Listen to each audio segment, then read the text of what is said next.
that has grown by 41% to stand at 250,000 tons. If you were to look at animal and vegetable oils and fats, we were importing at 868,000 tons. Now we are 20% up to 1.04 million tons. For chemical fertilizers, this demand has gone up in the country, of course, because of the subsidized fertilizer and more adoption of it as part of farming input.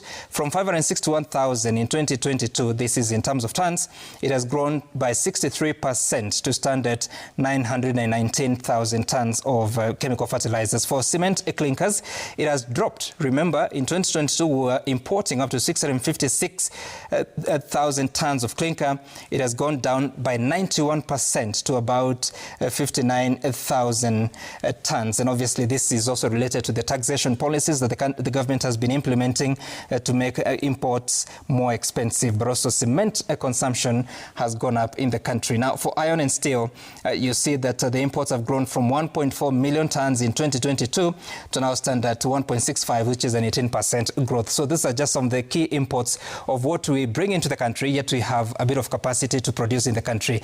Let's dive in deeper on wheat supply for the year 2025, and we'll also be looking at the trends over the past few years. The production in the country was 254,900 tons. So that is accounting for just about 10% of the total supply in the country. For the imports, it was the balance of 2.23 million tons, which is 89%. Now, in simple terms, what we import is nearly 9 times what we produce in the country. You may be asking yourself why that is the situation. Of course, the total supply is going down a little bit to now stand at 2.49 million tons of unmilled wheat. Let's take a look at what else in regards to the trends within the supply of wheat in the country. Now, if you look at the blue line, that is accounting for the local production. It's at the bottom there. You see, in 2022, the country was producing 368,000 tons of wheat. It went down in 2023 to about 309,000 metric tons. And then you find that in 2024, it went again to 311,000 no, that was slight up, 311,000 tons. And then in 2025, it went down at 254,000 metric tons.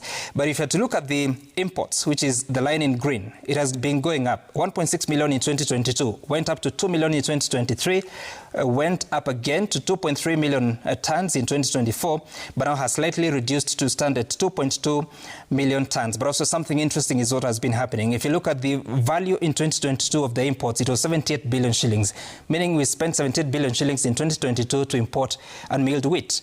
In 2023, it went up 93.7 billion shillings, partly because of how the dollar was behaving, but also the growth in the amount of wheat we imported.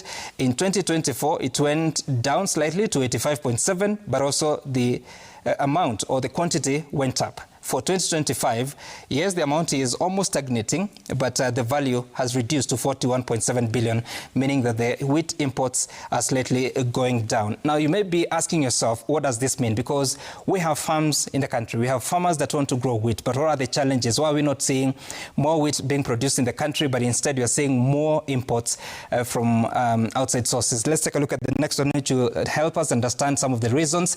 The KNBS, that is the Kenya National Bureau of Statistics, is explaining that the crop acreage has been declining consistently, that there is a question of land fragmentation, and therefore there is not sufficient farmland to grow wheat, but also farmers in certain areas, especially in the Rift Valley, have been shifting to other valuable crops instead of planting wheat, which sometimes has been termed to be quite capital intensive when it comes to growing it. Then seed recycling and quillibird attacks has also been reported by some farmers, and obviously there has been sustained wheat importation, which sometimes is a business opportunity for a few business persons in the country, so that may work to the disadvantage of the local farmers who are producing wheat. That's how it's looking like when it comes to the question of wheat importation in the country, and that is data point for this week.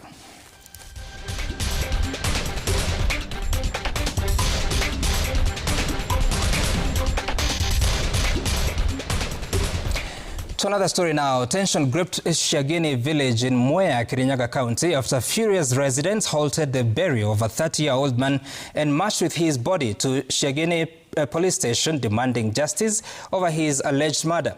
The residents accused police of inaction, claiming the main suspect, a local church bishop who is accused of hiring men to kill the youth, remains at large. The aggrieved residents demanded that Martin would not be buried until justice is served, as Willie Lusige now reports. Siagini police station turned into a scene of high drama and raw emotion after angry residents from Siagini village stormed the station carrying the body of 30-year-old Martin Kara, having stopped his burial midway in a bold demand for justice.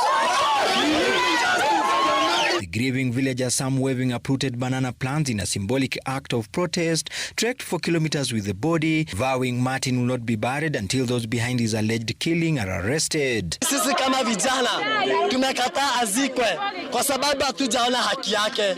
Amekufa bila haki. Kijana mdogo wa 30 years ambaye hajaanza maisha. They accused police of dragging their feet and shielding the main suspect despite growing public pressure and outcry. They accused the main suspect, identified as a bishop at Ambassador for Christ Ministry Church, of allegedly hiring 3 men who attacked and beat Martin to death over claims that he had stolen a sack of rice and chicken. Hata gunia moja mchele yasibeba hata nusu yake. Walimpiga wakamuua, lakini tunajua alitegemea ilikuwa shamba yake. Tension quickly boiled over into a dramatic standoff as police moved to disperse the charged crowd, only to be overwhelmed by the agitated residents, forcing authorities to call in reinforcement. Even then, the crowd stood its ground. Yule ambaye aliwa kijana wetu pamoja na waliosaidiana kuwa kijana wetu, tunasema kwamba washikwe wote. Kama watashikwa pia sisi mwili hatutazika. Ndio. Additional security officers were later deployed to contain the situation and transfer the body back to the morgue. The protest follows just days after irate residents torched the home of the accused bishop in a retaliatory attack. However, Moya West Police Commander Millicent Gugi confirmed that the main suspect, Bishop Simon Washira, has since been arrested, presented before the Baricho Law Courts, and detained for 10 days pending completion of investigations. Sisi polisi tukishika mtu, jambo la kwanza, especially kwa kesi kubwa kama hii ya mada, tunapeleka kotini. Willie Lusige, Citizen TV.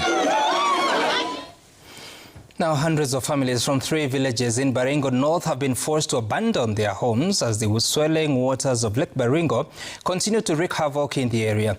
And now, the floods are threatening to wipe out learning at Loruk Comprehensive Primary School, where more than 250 pupils are risking their lives daily, crossing crocodile and hippo-infested waters aboard a tiny private boat just to access education. Citizen TV's Crispin Otieno has the story of a community slowly being swallowed by water. Thursday morning in Loruk village, tiny frightened faces, school bags clutched tightly on their backs as they scrambled to board a small private boat. For these children, this is no longer an ordinary journey to school. It is a dangerous voyage across the expanding waters of Lake Baringo. Waters that have already cut off the school from the rest of the community. The roads that once connected this institution to nearby villages have completely disappeared beneath the floods. Homes abandoned, villages deserted, and now even classrooms are slowly being invaded by the raging waters. Every trip to school now comes with fear. Fear of strong winds, fear of drowning, and worse still, fear of deadly wild animals lurking in the same waters. From a distance, hippopotamuses can be seen floating near the route, used by the children on a daily basis. Kuna crocodiles, kuna wanyama wengi. Na unaona sasa maji imemesa hadi shule, imemesa darasa mzima. Ilianza na izidi uko mbele uko ndani katikati ya maji. Many families displaced from the 3 affected villages are struggling to survive, digging deeper into their pockets just to keep their children in school. Hii boat ambayo ni ya private wanalipisha kila mtu shilingi 20. Alafu sasa mtoto anakuja nyumbani na lipa 20. Alafu lunch hours wanalipa 20 kwa sababu chakula haiko shule. Alafu tena kurudi kutoka lunch analipa 20. Alafu saa 10 naenda Sasa mtoto anakuwa shilingi 80. Inside the school compound, the destruction is visible. Flood waters have submerged toilets,